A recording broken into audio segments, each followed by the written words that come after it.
Good morning વિદ્યાર્થી મિત્રો. સો last લેક્ચરની અંદર આપણે સ્વાધ્યાયમાં 11.7 સુધી કમ્પ્લીટ કર્યું હતું. બરાબર. આપણે જોવાના છીએ હવે 11.8થી દાખલાઓ આપણે જોઈએ સ્વાધ્યાયની અંદર.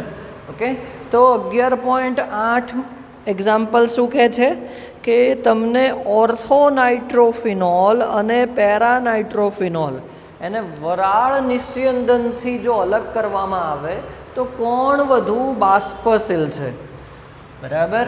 તો સૌથી પહેલાં તો અહીંયા જો આપણે લખવું હોય તો એવું લખી શકીએ કે બાષ્પશીલનો જો આપણે જવાબ લખવો હોય કે કોણ વધારે બાષ્પશીલ હશે.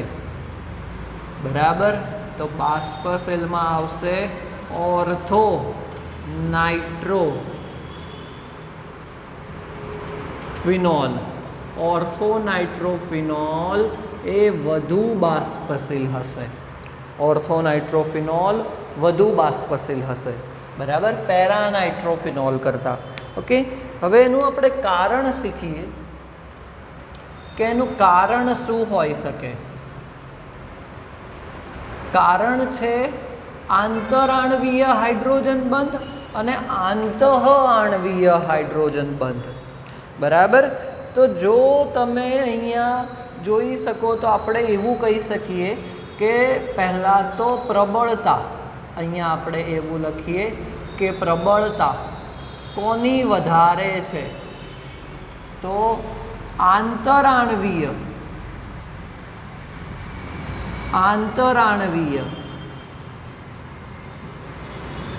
હાઇડ્રોજન બંધ એની પ્રબળતા આંતઃઆણવીય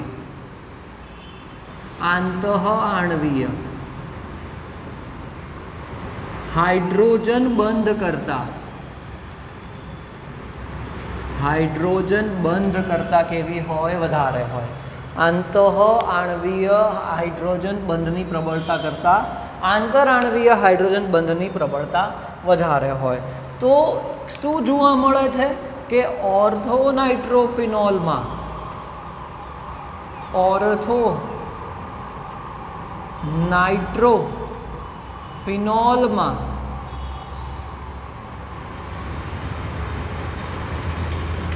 આંતઃઆણવીય હાઇડ્રોજન બંધ જોવા મળે છે. આંતઃઆણવીય એટલે કે એક જ અણુની અંદર હાઇડ્રોજન બંધ રચાતો હોય.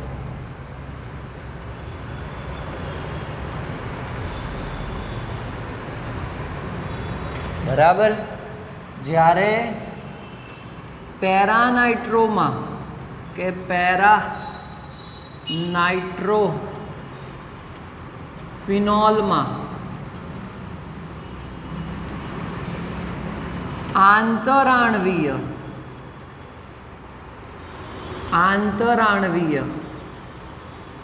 હાઇડ્રોજન બંધ જોવા મળે છે. જ્યારે આપણે નાઇટ્રેશનનો ટોપિક ચલાવ્યો હતો એની અંદર અમે બધા જ બંધ આ રીતે બતાવ્યા હતા. બરાબર. તો તમારે અહીંયા ફિગર બતાવવી પડે.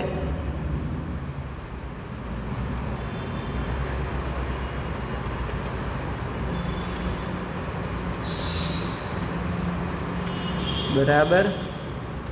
કે આપણે અહીંયા લઈએ છે ઓક્સિજન અને આ હાઇડ્રોજન બતાવીએ. આ નાઇટ્રોજન ડબલ બોન્ડ સાથે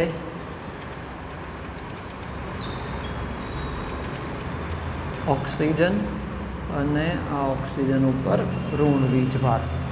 ઓકે, તો આ જે બંધ રચાય છે કે એક જ અણુની વચ્ચે આંતરાણવીય હાઇડ્રોજન બંધ, જેને આપણે શું કહીશું? આંતઃઆણવીય હાઇડ્રોજન બંધ કહીશું. એક જ અણુની વચ્ચે રચાય છે તેને. બરાબર. અને જો બે અલગ અલગ અણુઓ વચ્ચે રચાતો હોય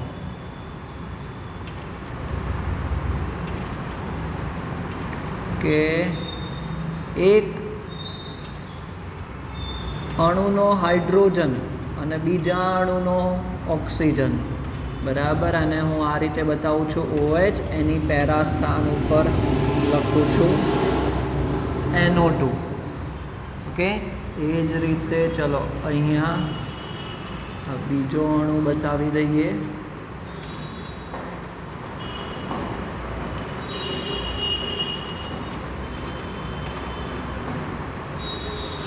હા, OH, નાઇટ્રોજન,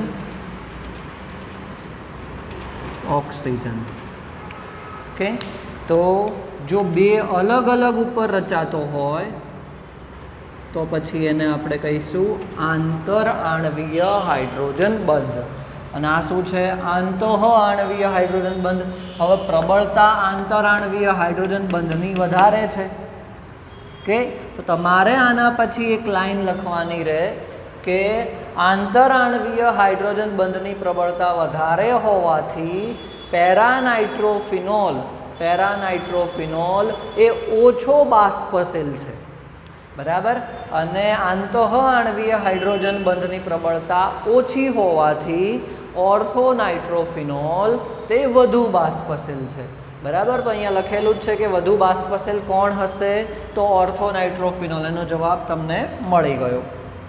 બરાબર, ચલો એના પછીનો જે ક્વેશ્ચન છે 9 અને 10 તમારે હોમવર્કમાં કરવાના છે. એકચ્યુઅલી આપણે આ વસ્તુ જોઈ ગયા છે, ક્યુમિનમાંથી ફિનોલ, ક્લોરોબેન્ઝિનમાંથી ફિનોલ, સિમ્પલ પ્રક્રિયાઓ છે, તો જાતે કરવાની છે હોમવર્કમાં. એમાં વધારે કંઈ સમજવાનું નથી, તમને પ્રક્રિયાઓ ચલાવી છે ફિનોલના બનાવટમાં. બરાબર, ચલો 11મો ક્વેશ્ચન જોઈએ કે ઇથેનોલમાંથી ઇથિનના જલીયકરણની ક્રિયાવિધિ. બરાબર, 11મો ક્વેશ્ચન છે કે ઇથેનોલની બનાવટમાં. બરાબર, અહીંયા ક્વેશ્ચનમાં મેં લખવામાં ભૂલ કરી છે કે ઇથેનોલની બનાવટ છે અને ઇથિનના જલીયકરણની ક્રિયાવિધિ. બરાબર, કે ઇથેનોલ બનાવવાનો છે અને ઇથેનોલ શેમાંથી બનાવવાનો છે? તો ઇથિનના જલીયકરણ દ્વારા. તો હું શું કરું છું, પહેલાં સમજવા માટે તમને એક સિમ્પલ પ્રક્રિયા ડાયરેક્ટ લખી દઉં છું કે CH2 ડબલ બોન્ડ CH2, આ ઇથિન છે. બરાબર, હવે શું કરીએ છીએ કે પાણીનો અણુ આપણે ઉમેરવાનો છે.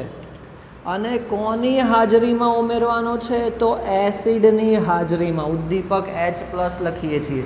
શું મળે છે તમને? ઇથેનોલ મળે છે. CH3 CH2 OH ethanol.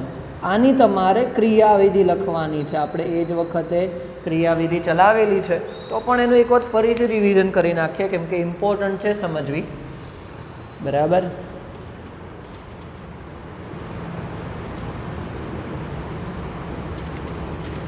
આપણે ક્રિયાવિધિ સમજીએ એની. તો એકચ્યુઅલી શું થતું હોય કે સૌ પ્રથમ પ્રક્રિયા થતી હોય પ્રક્રિયક અને ઉદ્દીપક સાથે. જનરલી આવું જ બનતું હોય છે દરેક પ્રક્રિયામાં. તો આપણે લઈએ છીએ આપણો ઉદ્દીપક અને પ્રક્રિયક. ઓકે, બરાબર, તો શું થશે અહીંયા એ વસ્તુ આપણે જોઈએ કે ઉદ્દીપક અને પ્રક્રિયક. બરાબર, સોરી, આપણે પહેલાં પ્રક્રિયા કરીશું. બીજો પ્રક્રિયક આપણે પાણી સાથે. પાણી આપણો એક પ્રક્રિયક છે, તો પાણી અને ઉદ્દીપક. બરાબર, તો શું બનાવશે? તે H3O+ બનાવશે. H3O+ આયન બનાવે છે. કે એકચ્યુઅલી આ ઓક્સિજન છે, એની પાસે અબંધકારક ઇલેક્ટ્રોન યુગ્મ છે. તો શું થશે કે આ હાઇડ્રોજનને તે આકર્ષશે, H+ ને, એની સાથે બંધ બનાવશે અને શું કરશે? તે H3O+ બનાવે છે. બરાબર, હવે શું થાય છે? ચલો ઇથિનનો અણુ આપણે લઈએ, CH2 ડબલ બોન્ડ CH2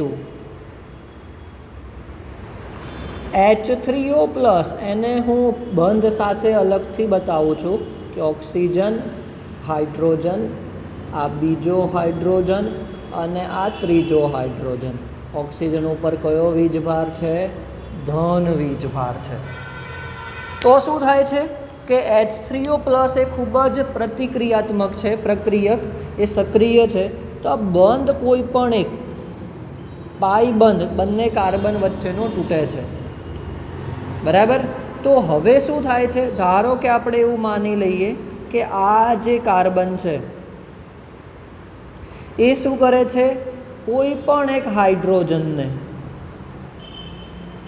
લઈ લે છે. બરાબર, આપણે એવું કરીએ. ઓકે. અને બંધ કઈ રીતે બનાવશે?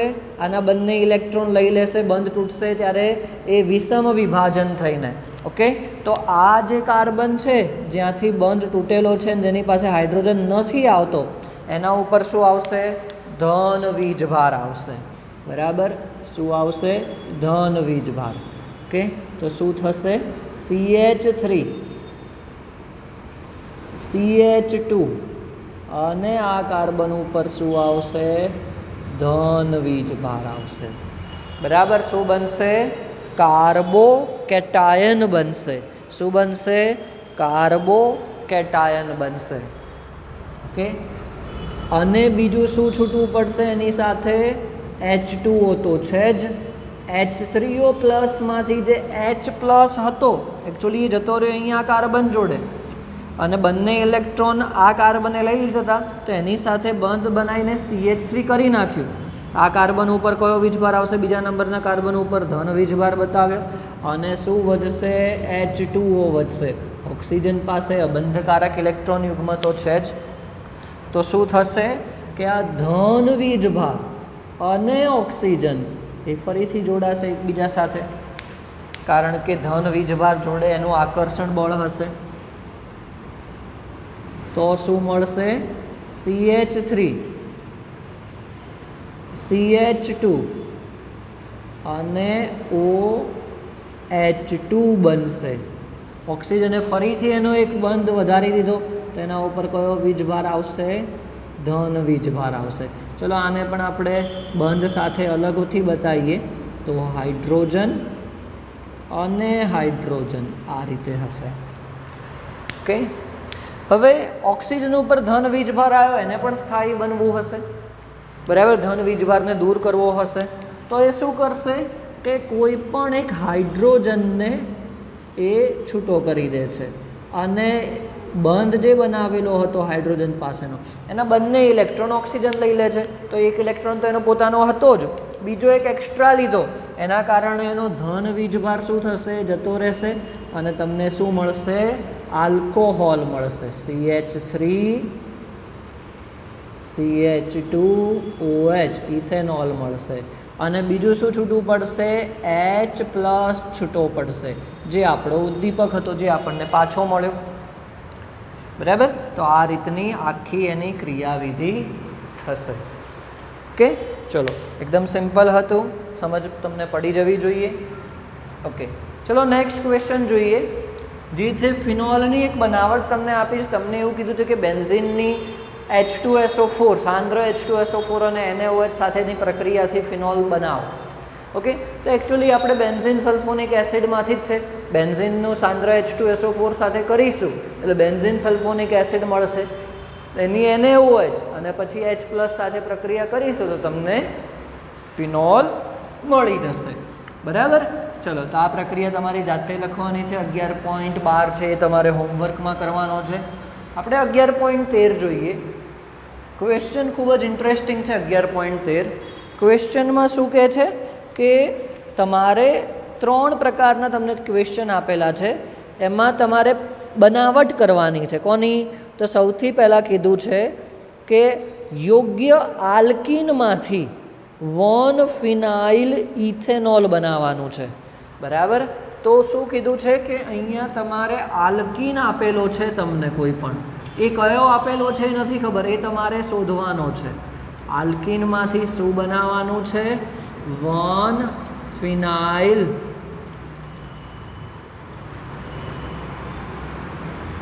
ઇથેનોલ બનાવવાનો છે. 1 ફિનાઇલ ઇથેનોલ. આ આલ્કીન કયો છે એ તમને ખબર નથી, પરંતુ તમને એટલી ખબર હોવી જોઈએ કે આલ્કીનમાં પાણી ઉમેરો તો આપણને આલ્કોહોલ મળે, અને ઇથેનોલ એટલે કે તમને આલ્કોહોલ આપેલો છે, એટલે કે એક જ સ્ટેપની પ્રક્રિયા છે કે કોઈ પણ આલ્કીન આપેલો હોય એની અંદર પાણી ઉમેરીએ એસિડની હાજરીમાં તો આપણને આલ્કોહોલ મળે. તો આપણે શું કરીએ છીએ કે સૌથી પહેલાં આ જે નીપજ આપેલી છે એનો આપણે ફોર્મ્યુલા ડ્રો કરીએ. ઇથેનોલ એટલે કે ઇથેનોલનો ફોર્મ્યુલા શું થાય? CH3 CH2 OH થાય, બરાબર. 1 ફિનાઇલ ઇથેનોલ, જો કાર્બનને નંબર આપવું હોય તો આ કાર્બન નંબર 1, આ કાર્બન નંબર 2. તો પહેલા કાર્બન ઉપર શું જોડવાનું છે? ફિનાઇલ એટલે કે બેન્ઝીન રિંગ. તો શું થઈ જશે? અહીંયા આપણે બેન્ઝીન જોડી દઈએ તો આ ફોર્મ્યુલા થઈ ગયો 1 ફિનાઇલ ઇથેનોલનું.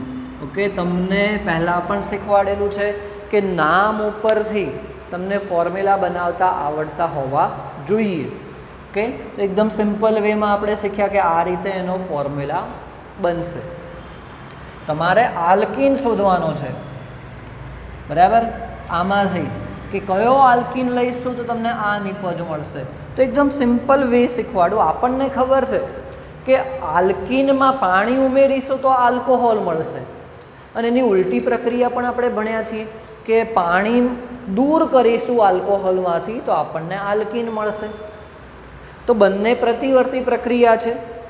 ઓકે, અહીંયા હું લખું છું શોર્ટમાં કે આલ્કીન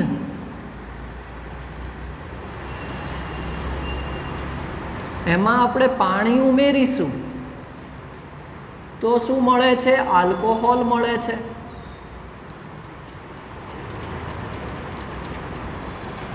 અને જો તમને આલ્કોહોલ આપેલો હોય એમાંથી તમે પાણી દૂર કરો છો, -H2O કરો છો, નિર્જલીકરણ કરો છો, તો તમને આલ્કીન મળે છે, બરાબર. આ બંને પ્રક્રિયા ટાઈપ આપણે જોઈ ગયા છીએ.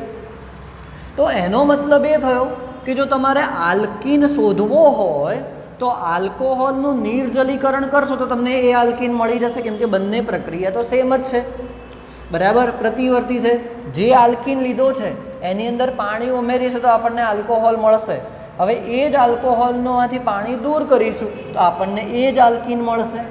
તમને આલ્કીન શોધવાનો કીધો છે તો આપણે શું કરીએ કે આનું નિર્જલીકરણ કરીએ. શું કરીએ? નિર્જલીકરણ કરીએ, બરાબર. કે જો આપણે નિર્જલીકરણ કરીએ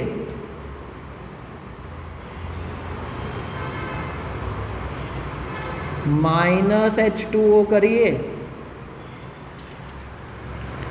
બરાબર, તો શું થશે કે આને આપણે કહી દઈએ આલ્ફા કાર્બન. આ થઈ જશે તમારો બીટા કાર્બન. તો આલ્ફામાંથી OH જશે, બીટામાંથી હાઇડ્રોજન જશે, તો તમને આલ્કીન કયો મળશે? આલ્કીન તમને કંઈક આવો મળશે.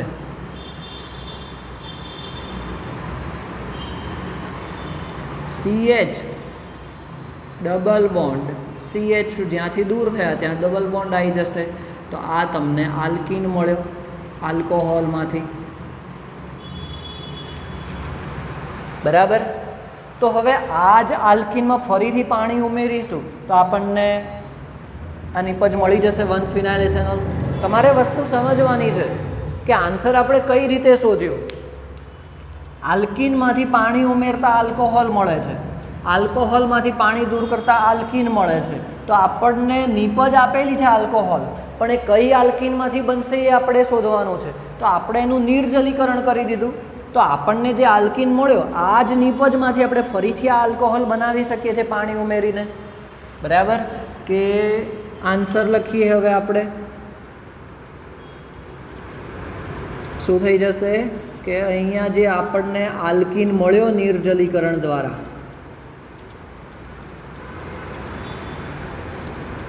આનું નામ યાદ રાખજો, પ્રચલિત નામ છે અને એ જ નામથી વધારે ઓળખાય છે, જે છે સ્ટાયરીન. સ્ટાયરીન કહેવામાં આવે છે આ પ્રક્રિયકને. બરાબર.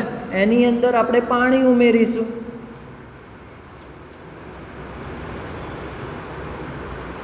કયો નિયમ લાગુ પડશે? માર્કોનિકોવનો નિયમ. બરાબર. કે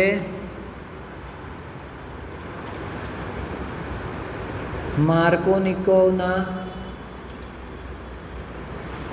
નિયમ અનુસાર ઋણ વીજ ભારિત H2O શું થશે? OH minus. ક્યાં જશે? ઓછા હાઇડ્રોજન ધરાવતા કાર્બન પાસે. બરાબર. ઓછા હાઇડ્રોજન છે, CH ડબલ બોન્ડ CH2 એટલે CH જોડે જશે OH. બરાબર. એટલે CH જોડે શું જોડાયું? OH જોડાયો. અને બીજો હાઇડ્રોજન ક્યાં જશે? બીજા કાર્બન જોડે. તો CH2 હતું, CH3 થઈ ગયું. મળી ગયું તમને 1 ફિનાઇલ ઇથેનોલ. તો આ તમારો યોગ્ય આલ્કીન થયો કે જે આપણે બનાવી શકીએ છીએ એમાંથી 1 ફિનાઇલ ઇથેનોલ. કઈ રીતે બનાવ્યો એ વસ્તુ તમારે સમજવી ખૂબ જરૂરી છે. આ જ ટાઈપના ક્વેશ્ચન પાછળ પણ આપેલા છે, એટલે એ વખતે મારે ફરી વખત સમજાવવાની જરૂર ના પડે. સમજજો આપણે કઈ રીતે આલ્કીન શોધ્યો આલ્કોહોલનો બનાવટ માટે. બરાબર. ચલો, પહેલો ક્વેશ્ચન અહીંયા ખતમ થયો. બીજો ક્વેશ્ચન શું કહે છે કે તમારે આલ્કાઇલ હેલાઇડમાંથી સાયક્લોહેક્ઝાઇલ મિથેનોલ બનાવવાનું છે. કે સાયક્લોહેક્ઝાઇલ મિથેનોલ. અને શેમાંથી બનાવવાનું છે? આલ્કાઇલ હેલાઇડમાંથી.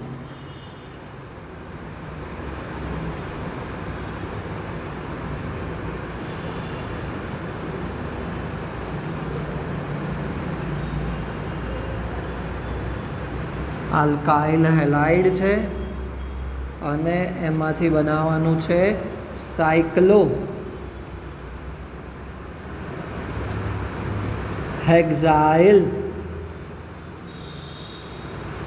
મિથેનોલ.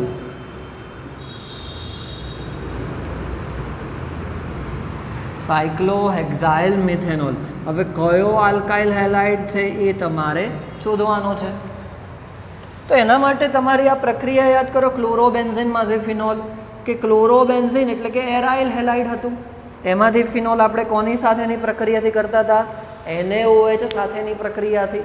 તો અહીંયા પણ કંઈક એવું જ કરવું પડશે, પરંતુ શું કરીએ? પહેલાં આપણે એનું નિપજનો ફોર્મ્યુલા ડ્રો કરીએ. મિથેનોલ. મિથેનોલ એટલે શું થાય? CH3OH થાય. અને સાયક્લોહેક્ઝાઇલ એનો મતલબ કે એ તમને એક બ્રાન્ચ તરીકે, શાખા તરીકે આપેલું છે. હવે જોડાય તો એ કાર્બન જોડે જ, તો શું થશે? સાયક્લો એટલે કે ચક્રીય, અને હેક્ઝાઇલ એટલે કે 6 કાર્બનનું ચક્રીય બંધારણ. તો આ શું થઈ ગયું? સાયક્લોહેક્ઝાઇલ મિથેનોલ થઈ ગયું. હવે આલ્કાઇલ હેલાઇડ કયો જોઈએ છે નથી ખબર, પરંતુ આપણી પાસે એક પ્રક્રિયા હતી કે કોઈ પણ આલ્કાઇલ હેલાઇડ તમને આપેલો હોય, એની NaOH સાથે પ્રક્રિયા કરીએ, NaOH સાથે પ્રક્રિયા કરીએ, ગરમ કરીએ, તો તમને આલ્કોહોલ મળે. અને બીજું NaX છૂટું થાય. કે આ પ્રક્રિયા આપણી પાસે છે. તમારે આલ્કોહોલ બનાવવાનો છે. શેમાંથી? આલ્કાઇલ હેલાઇડમાંથી. તો આપણે તો ખાલી શું થાય છે અહીંયા કે આ જે સમૂહ છે X, એનું જ વિસ્થાપન થાય છે OH દ્વારા, બાકીનો R તો એમના એમ જ રહે છે. તો આપણે શું કરીએ? બાકીનું OH સિવાયનું છે એ બધું તો એમને એમ જ રાખીશું, એનામાંથી બનાવવાનું છે એટલે. બરાબર. બીજું શું કરી દઈએ? અહીંયા આપણે CH2 અને હેલોજનની જગ્યાએ ક્લોરીન મૂકી દઈએ. બરાબર. ખબર પડી તમને લોકોને શું છે આ વસ્તુ? ઓકે. ચલો હવે એની જોડે NaOH ની પ્રક્રિયા કરીએ.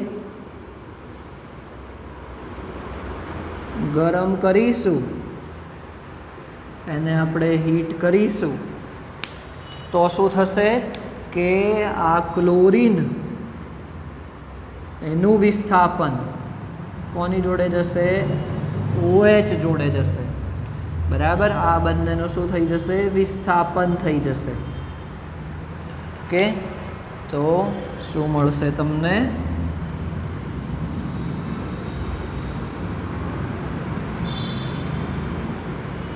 CH2OH, સાયક્લોહેક્સાઇલ methanol.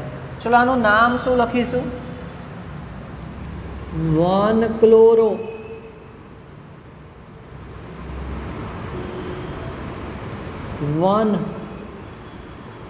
1-સાયક્લો હેક્સાઇલ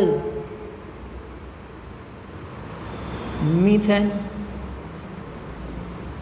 બરાબર. એક પ્રકારનો આલ્કાઇલ હેલાઇડ છે કે જેની મદદથી આપણે સાયક્લોહેક્સાઇલ મિથેનોલ બનાવી શકીશું.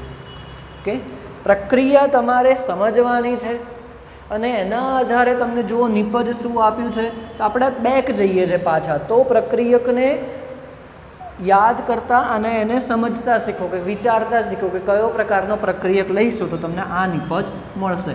આગળનું સ્ટેપ શું હશે એ વિચારવાનું છે આપણે આ પ્રક્રિયાઓમાં, બરાબર.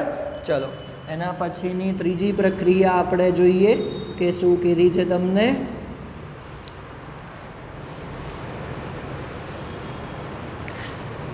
આલ્કાઇલ હેલાઇડમાંથી પેન્ટેન 1-ઓલ બનાવવાનો છે.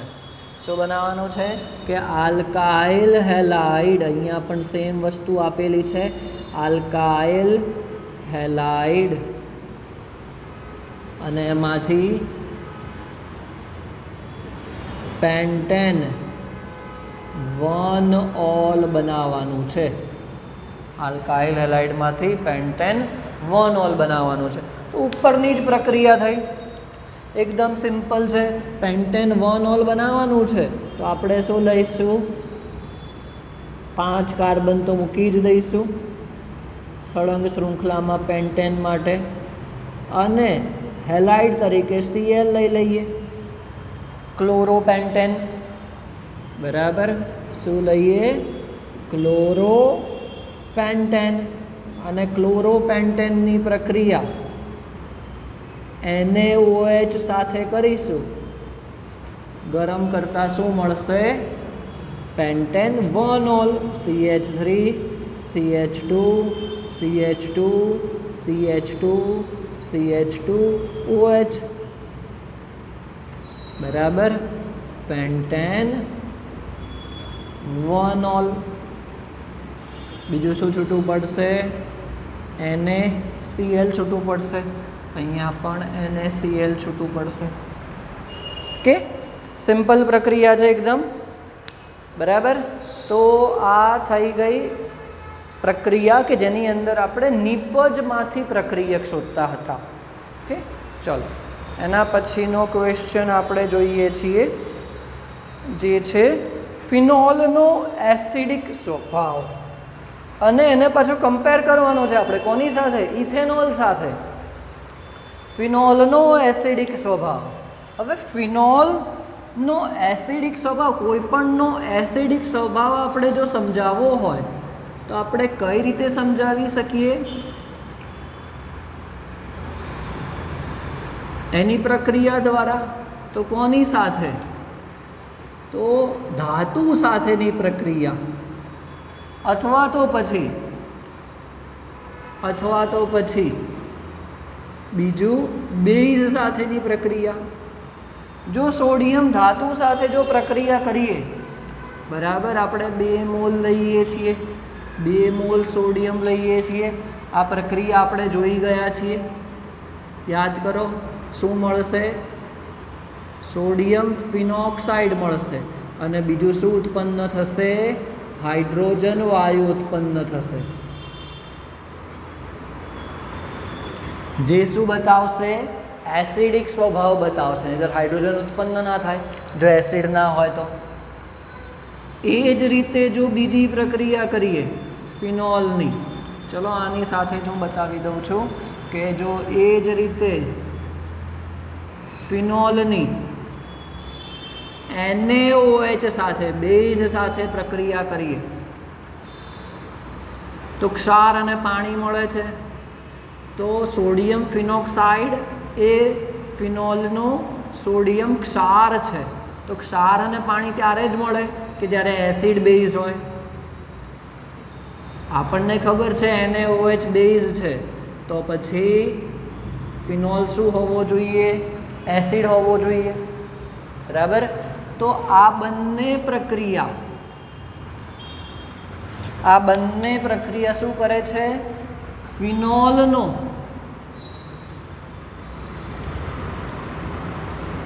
એસિડિક સ્વભાવ બતાવે છે.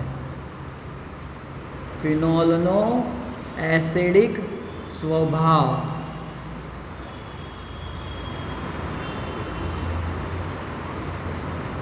બતાવે છે. બરાબર. હવે એને આપણે ઇથેનોલ સાથે કમ્પેર કરવાનું છે. તો સૌથી પહેલાં તો આપણે એક વસ્તુ લખી દઈએ કે એસિડની પ્રબળતા એ જ આપણે મેઇન કરવાનું છે કે એસિડની પ્રબળતા જો લખવી હોય તો ફિનોલની પ્રબળતા અહીંયા એવું લખી શકાય કે ફિનોલની પ્રબળતા વધારે છે કોના કરતાં? ઇથેનોલ કરતાં. એની સાથે કમ્પેર કરવું એટલે કે એની પ્રબળતાની વાત કરવી કે કોણ વધારે એસિડિક છે, કોણ ઓછો એસિડિક છે. તો ફિનોલ વધારે એસિડિક છે ઇથેનોલ કરતાં. બરાબર. એનું કારણ આપણે લખીએ કે કેમ આવું થાય છે.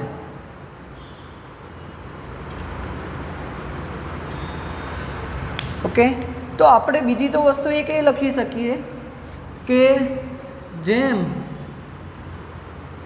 H+ સરળતાથી ઉત્પન્ન થાય, સરળતાથી અથવા વધુ પ્રમાણમાં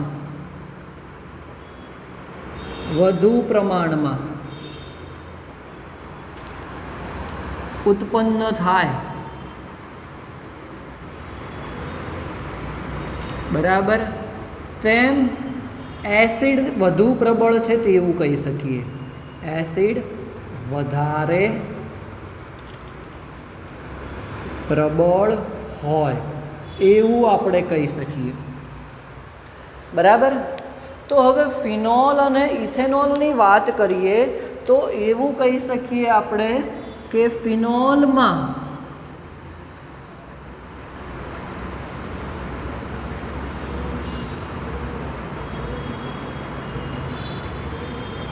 H+ સરળતાથી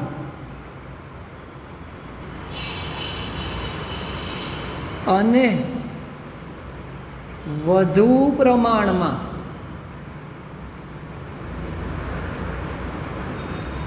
ઉત્પન્ન થાય છે.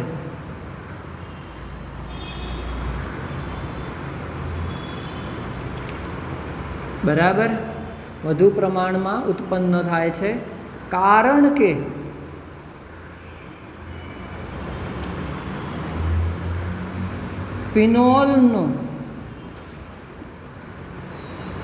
ફિનોલમાંથી H+ ઉત્પન્ન કર્યા બાદ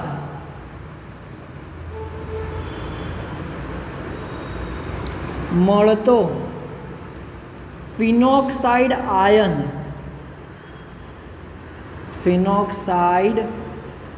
આયન સંસ્પંદન અસર દ્વારા અસરથી સ્થાયી છે. બરાબર.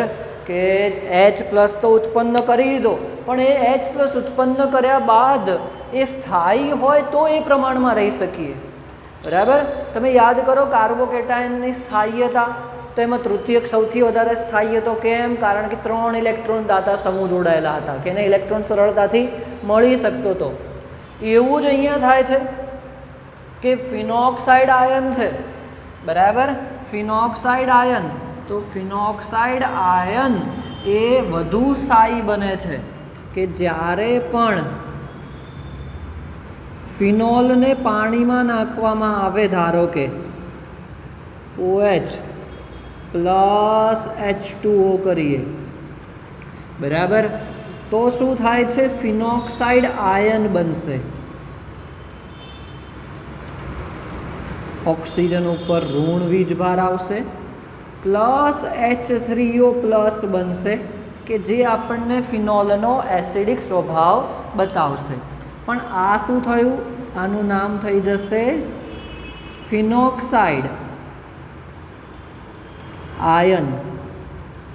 હવે આ ફિનોક્સાઇડ આયન એ શાંત સ્પંદન અસર દ્વારા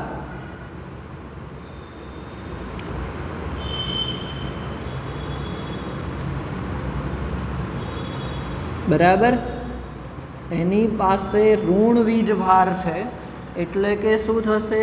એ ઇલેક્ટ્રોનનું દાન કરશે, બરાબર. આને આપણે એક્સ્ટ્રા ઇલેક્ટ્રોન બતાવી દઈએ. હવે આ ઇલેક્ટ્રોનનું દાન કરે છે તે એના પછીના કાર્બન જોડે, એટલે શું થશે? એ દ્વિબંધ બનાવશે. તો આ બંધ તૂટીને શું આવશે? અહીંયા આવશે, બરાબર.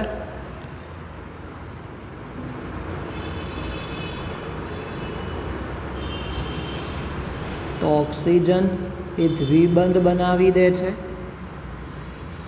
બંધ તૂટીને અહીંયા ઋણ વીજભાર આવ્યો ઇલેક્ટ્રોન, અને આ રીતે જ બંધ હશે. ઓકે, તો હવે શું કરીશું આપણે? આ અહીંયા બંધ બનાવશે, એના કારણે બંધ ફરીથી આગળ જશે. તો આ સંસ્પંદન અસર તમારે જાતે બતાવવાની છે કે એ અસર દ્વારા આપણે એવું બતાવીશું કે ફિનોક્સાઇડ આયન વધુ સ્થાયી છે. અને ઇથેનોલમાં વાત કરીએ તો ઇથેનોલમાં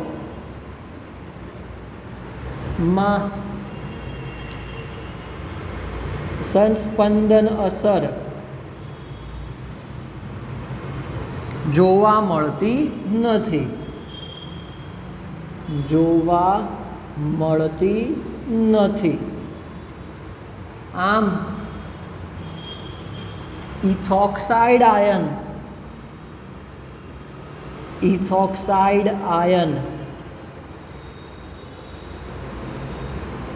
ફિનોક્સાઇડ કરતા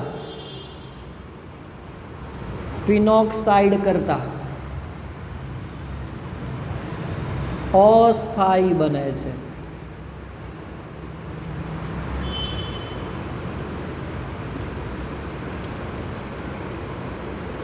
આમ આપણે લખી શકીએ કે ઇથેનોલ કરતાં ફિનોલની એસિડિકતા વધુ છે, બરાબર. તો ક્વેશ્ચન અહીંયા તમારો પૂરો થયો, 14મો ક્વેશ્ચન. તો આપણે આટલે સુધી રાખીએ છીએ આજના લેક્ચરમાં. નેક્સ્ટ લેક્ચરમાં આપણે 15મા નંબરના ક્વેશ્ચનથી આગળ વધીશું. Thank you.